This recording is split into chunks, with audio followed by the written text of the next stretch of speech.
Hi, mommies. Um, so I did have a lot of notice today that I was going to be on. I had a little bit of time that um, ended up being available. So mostly, it's just been on my mind a lot lately, and a lot of you know that I'm working really hard on creating a group called Oh Mamas at Home. And part of that group is for moms to be able to have more support at home, in their house, at their job, wherever they are. Um, so we can feel more like ourselves more conveniently. And so, of course, I still want everybody to come to yoga and meditation and counseling and everything that you are receiving for support at Home Holistic. But to be able to have the support and meditation and yoga in a really convenient way, I think is really important. And I'm going to tell you why. So sometimes when we become mothers, it's a little harder than we thought it would be. And so, like, raise your hand. Like, is it harder than you thought it would be? Is it less rewarding than you thought it would be? Is there less conversation than you thought you would have? The answer for me is yes. Like, it was just a lot more exhausting than I thought it would be. And when I had my first, I didn't really, for me, it was a pretty easy transition. And he slept pretty good and he ate pretty well. And his behavior was pretty good and easy. So, so it was different when I had my second. And I was 8 years older, and he was just a much harder kid that like didn't make sense to me. My first always made sense. So onto my second, third, and fourth, I had a period of time, and most of you know this, you've heard this before, that I really felt not like myself. And like now I would look back and say, like, you had postpartum depression and postpartum overwhelm. And just like, so you guys know, like, I'm a counselor. I have a master's degree in marriage and family therapy. I was practicing yoga, not regularly. And I still like missed it. I for sure didn't feel like myself, but I wasn't aware that I didn't really feel hopeless or desperate. Sometimes I did, but I don't think that the way that my postpartum depression and anxiety really manifested was what I thought was typical. So fast forward, I started practicing yoga regularly. And at the time, there weren't very many yoga studios in Kansas City, like 3 or 4, I think. And there was no prenatal yoga, no postpartum yoga, nothing that you could bring your kids to. Nothing that understood what a breastfeeding body was like or a pregnant body was like. So I didn't really feel safe in my early yoga classes. I did, however, feel more like myself. So I just noticed, like, after a period of time, that if I was practicing yoga about 3 to 4 times a week, I felt relieved, I felt centered, I felt more like myself, I felt more clear, I felt more rational, my decisions were easier, I felt like I was eating more consciously. And so it was just like a more like, okay, there's Ashley. And so I say this kind of a lot, that like I don't think that we're looking for like balance, or like I don't want to feel like happy necessarily all the time, but I do want to feel like myself. So, in my experience, yoga did that for me. And I would notice that after a few days of not doing yoga, I was more irritable, I was more reactive, I felt more overwhelmed, I was picking fights with my partner. And then I would go to a yoga class and it would feel like, okay, there's Ashley. She's going to go home and raise those kids. And it was like I was like hovering above my life sometimes. So after a couple of years of practicing yoga really regularly, I was just noticing when I was unbalanced, and I could look back and realize, oh, I was really not myself during those times, and see that that was really troubling. So when we practice yoga, when we meditate, and I think they're two different things, and can be practiced together and or separately. Just that's my take on it. When I was practicing yoga, I did yoga first, then kind of meditation came later. I also was noticing in my yoga classes, I was noticing pretty significant healing in relationships, healing emotions, that people would have like big emotional letdowns in class and then feel better. And I also wasn't noticing that in therapy. And I was doing therapy with mothers. So this is like 2001, 2002, 2003, working with moms and being a mom of 4 kids.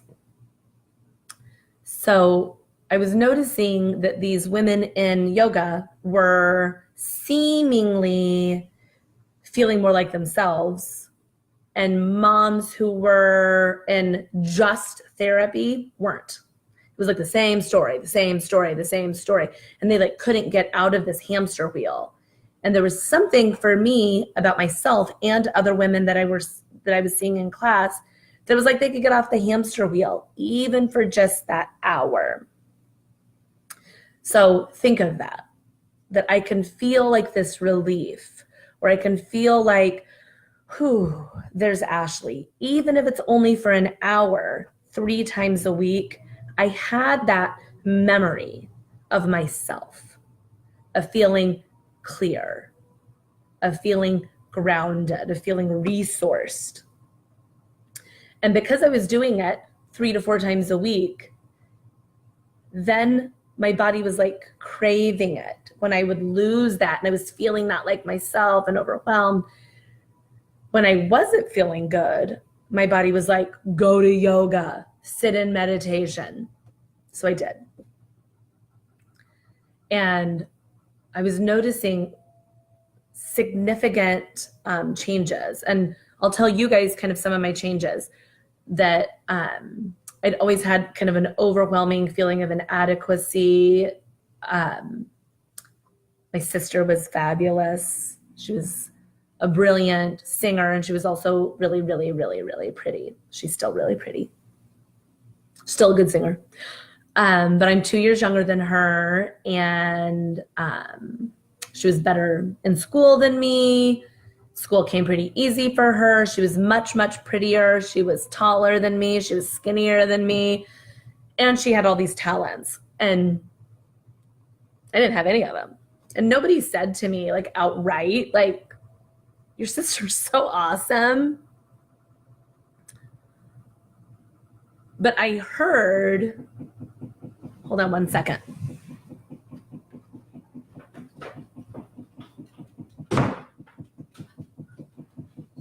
I'm at home and my washing machine sometimes shakes. It was loud.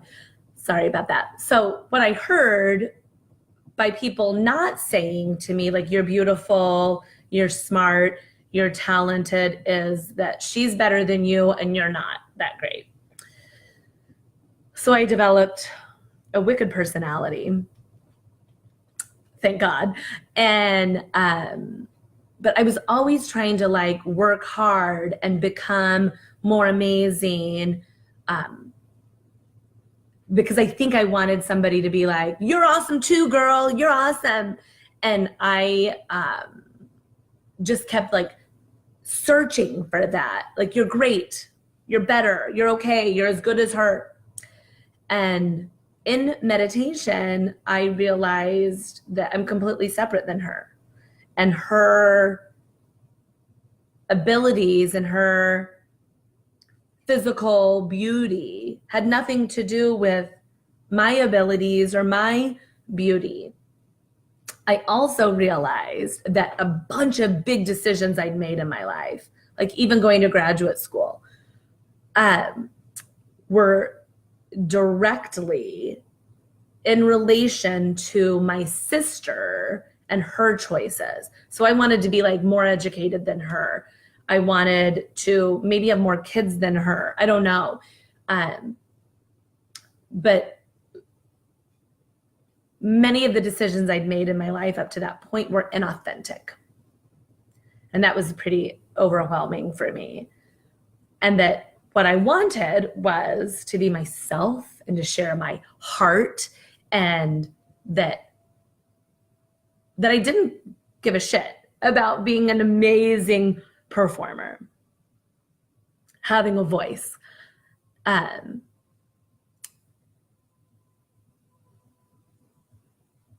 Yoga helped me realize that I was moving through life in a way that actually wasn't my life.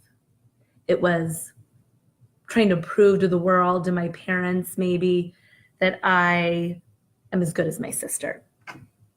So fast forward, I keep doing yoga, and I start feeling this sense of relief. The more you practice yoga, kind of the more you learn. So there are 8 limbs of yoga. One of them is a physical practice. One. That looked like 2. 1. And that's the practice of yoga asana. And that's what, when we think of yoga, we think of movement. It's 1. Another part of yoga is called ahimsa. And that really just means nonviolence. Treat everyone with love. And that's really my thought behind Om and Omamas, is that when I'm responding, when I'm managing Omamas, when I'm helping moms with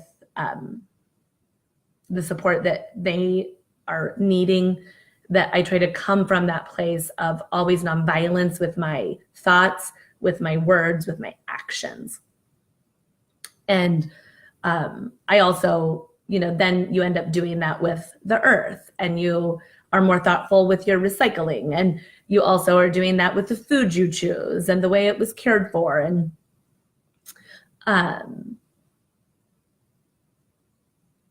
to me, part of that nonviolence feels also like such a relief. That when we are practicing yoga, they say, think of warrior 2. So your arms are extended and you're looking in one direction. That you're actually reaching back in warrior 2. You're looking forward, but your shoulders are over your hips. So you're content in this moment. And so that's really, for me, what the practice of yoga embodies, is that I'm not reaching back and focused on my past and overwhelmed by my past, but I'm learning from it, and it's my teacher. And my eyes can be forward, so I know where I'm going. But right here, right now, I'm content. We set an intention in a yoga practice. So maybe it's letting go of feeling of inadequacy, letting go of anger, whatever your intention is. Each class, we set an intention, we do movement, and we end with Shavasana, resting. And in the Shavasana, all of that we've drawn in and let go of is now absorbing and being memorized in our cells. It's amazing. So we feel, okay, that thing that happened in the past, that helped me. I needed that then, but I don't need it now. Now I'm stronger. Now I'm, myself. And I don't need that push or that support or that fear to hold me back, whatever it was. I needed it for a while. I don't need it anymore. And when we're practicing that on a regular basis, we're more clear about how to parent. I believe really strongly that everybody listening right now and that everybody that's going to watch this, which generally within a couple of days, thousands of people watch these videos. It's fun. That each one of you mothers, every single one of you, I see all your sweet names right here, are mothering in the best way that we know how to in this moment. That doesn't mean that we're stuck in this moment and this is the best we're ever going to do either. But in this moment, do I feel like myself? That's my question. Do I feel like I'm reacting to my children or my life? Or do I feel like I'm responding? Do I feel centered and clear and grounded? Do I feel like I've got support and resource? And when we have yeses to those answers, even when it's a tough day or a tough week, then we feel like it's me that's moving through this life and not a shell of me. Sometimes I say it's like Elvis has left the building. And I'm like a witness to this person that's raising my boys. And I don't think any of us want that. I think what we want is to be present and not miss this short period of time. And it will surprise you. My youngest is 14. My oldest is 24. It will surprise you at how quickly your children leave the house.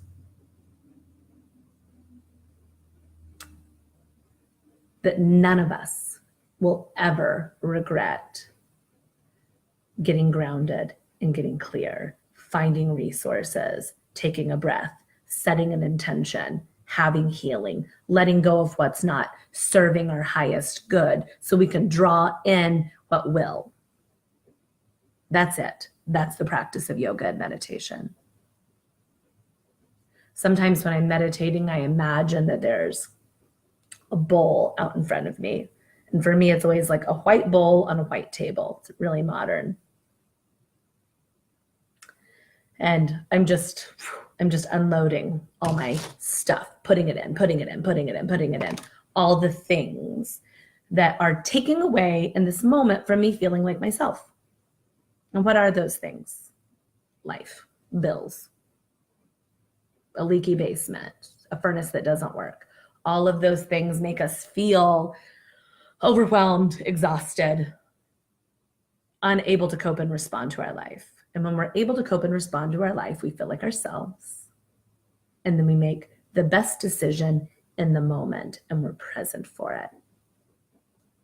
There's a million books, like The Power of Now, that all indicate that now is all we have. We might be looking forward. We might be learning from our past, but where we are right now, we're just here together. And what do I need to do to get reset? Am I choosing an exercise program that actually makes me feel worse? Sometimes our nervous systems are so ramped up when we have young children that what we actually need is a slowing down. So our nervous system doesn't feel like we're in fight or flight so much. We'll talk more about that another day.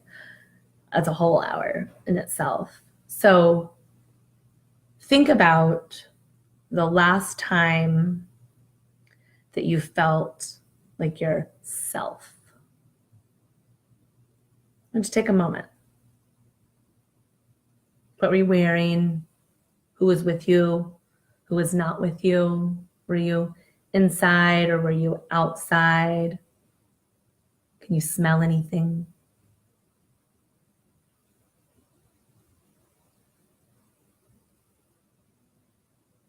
Notice how old you are. Sometimes it's like right now, I feel good. I feel like myself. Sometimes it's been a long time. I may have been 7 years old.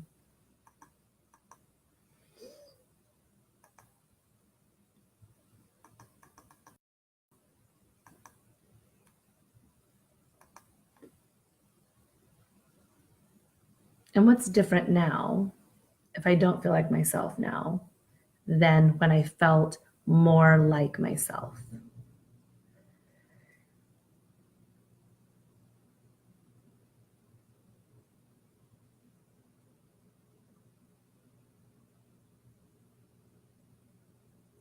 And imagine that somebody that you love so much and you trust is coming over and they're taking a backpack off of your shoulders. You can even watch them like remove it. And you trust that they're not going to take away anything that you still need. But what's in that backpack is everything that you're hanging on to that is no longer serving your highest good.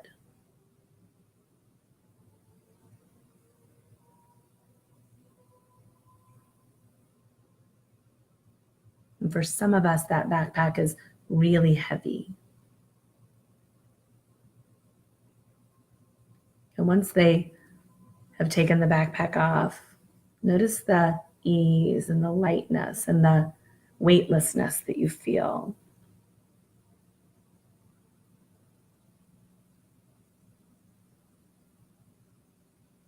And is there anything I need to do in this moment other than what I'm doing right now? What if you said, I've done enough.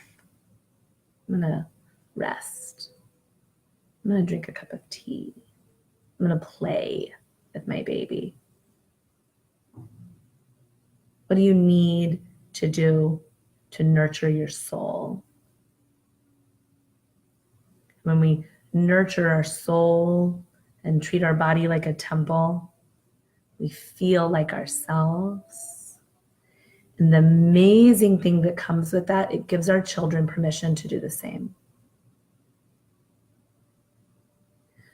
So, if anybody has questions or thoughts, I can stay on a little bit longer and we can share stories. If anybody wants to be brought on, I'm happy to bring you on if anybody wants to share. So sweet to see. I get to see everybody's names that's watching live. It's so great. Can you see behind me that my kitchen's a mess? Who cares? So I know a lot of you that are watching right now. Hi, Lex. Practice yoga. What my hope is that when our new membership group, it's called Oh Mamas at Home, rolls out, that you guys really find it useful.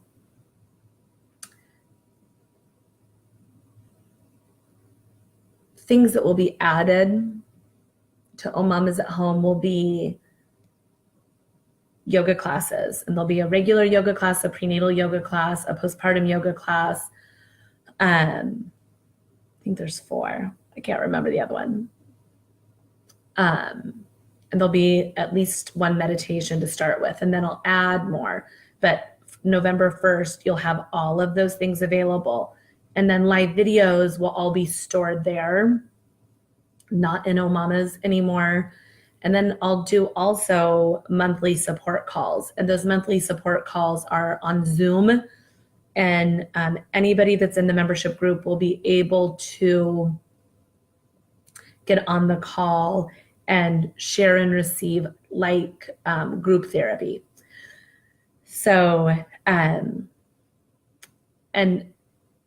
so those are the things to come. There'll also be workshops. I've got some people that will be like affiliates. I don't know if that's the word I want to use, but like Oh Mamas at Homies or something, that are experts in nutrition, breastfeeding, other counselors, not just myself. And so when you're on that group, that you'll really feel like you're getting a lot of support and a lot of information every single month. And there'll be new information and new live videos and a new Zoom call every single month. And so I look forward to having you all there. I also am always just excited about you guys sharing with me what you want. That like if I'm at home with my kids, or if I'm at home because I live in Dodge City, Kansas, and I don't have anything out, you know, in the middle of Western Kansas, that what is it that you want? And that's what we'll give, that you guys are going to be the founding members of this group if you want to be, and we want to really provide what you want. So I hope this video was useful for you, and thanks for not judging me on my house. And I hope for each of us that we can find yoga and meditation, and it feels like a reset button for us, so we can feel like when your kids are my kids' age, or your kids are grown, that you can look back and feel like you really experienced this and you didn't miss it. So with my love, namaste.